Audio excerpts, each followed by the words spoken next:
all, I think Kevin's a really, really good coach, and I do like Maryland's chances to have a big bounce back. If you really look at his history as a head coach and what he's been able to do, it's not common for him to have underachieving teams year over year. And so I think because you bring in someone like Derek Queen, who I don't necessarily anticipate is going to be, a top 3 freshman in the country in the first 2 months of the season, I think the role that he'll be asked to play and he'll be able to help give some stability in the front court will be huge, huge, huge for Maryland. So it comes down to Willard's coaching acumen, the new pieces in there, and I think it's just inevitable. I think one of the biggest reasons why I haven't finished my preseason top 101 list of teams, but I'm pretty sure that I'm going to have Maryland somewhere in that top 40, somewhere 33 to 39 or 40. Not sure where yet.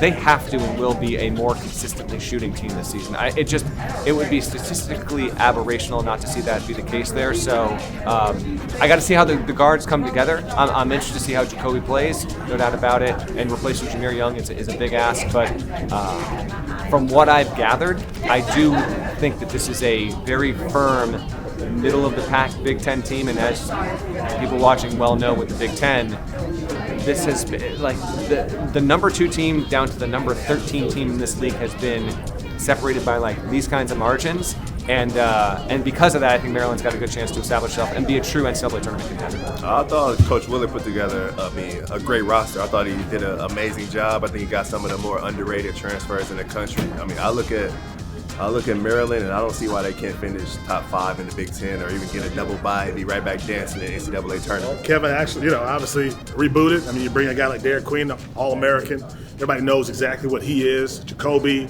everyone knows the player that he can be. And I think probably the biggest spotlight is on Julian and kind of how he develops. Like, Julian's one of those guys where everybody knows how high the ceiling is to be. If you're talking about a guy who can do a bunch of things on the court that few players in the country can do, Julian's in that category. He just has to know that. So I think they put it all together. This can be a solid team in the Big Ten, a good team in the Big Ten. You lose Jameer. There aren't many players like that in America. So I don't know how you don't replace that.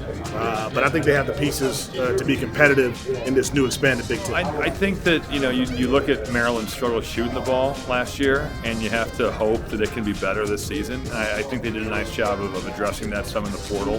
The point guard play with Jacoby is certainly going to be huge for this team. Can he fill the shoes of Jameer Young?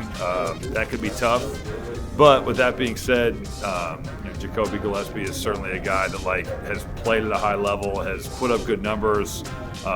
Derek Queen is a big part of this team. Him and Julian Reese together is exciting. And I think the Selton Miguel ad is kind of being slept on. You look at the year he had at USF last year. I saw him at Kansas State a couple seasons ago. Shot it great, defends, plays hard. He's a guy that will win you basketball games. So I'm looking forward to seeing how Coach Willard can kind of mold this team. And the big question, of course, like I said earlier, is going to be, can they make some perimeter shots to give everybody some space to play? You've got some interesting talent. Jacoby obviously being one of the bigger names coming into it. There's always a question connected to mid-major players when they move up to this level, like how is it going to translate? Sometimes it's a little bit of a struggle. Other times there's the Dalton Connect story at Tennessee. So if you're a Maryland fan, you're obviously hoping he can come in and produce at the same level he was able to produce at a lower level of the sport. But there's certainly a lot of reasons to be excited about where you're at.